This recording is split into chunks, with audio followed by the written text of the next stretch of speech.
A student plagiarized my work, so I went nuclear and edited it to make her look like a complete moron. During my freshman year at university, I had been working on a group project with 4 other people. We had completed an experiment as part of a physics module, and each needed to write a report, approximately 2,500 words, to be assessed. As the deadline for this module fell slap bang in the middle of a really active few weeks, I took the uncharacteristically organized decision to write and submit my report a few weeks early. Job done. Free to party over varsity week.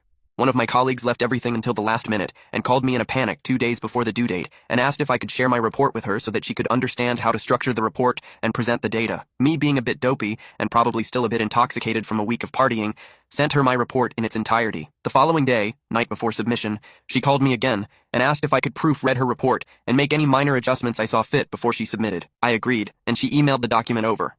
Much to my horror, she had basically copied and pasted my entire report. I couldn't believe that she was moronic enough to send me the report to look at, given that she had plagiarized the whole thing.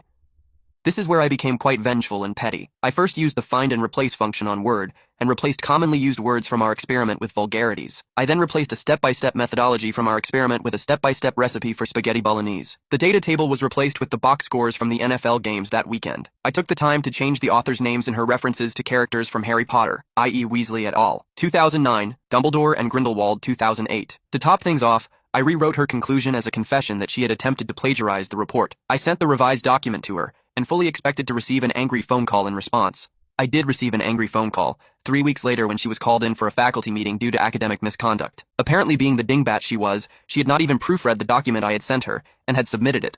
She hadn't just failed the module, but was under threat of expulsion as through trying to blame me for the content of the document, she had inadvertently admitted to attempted plagiarism.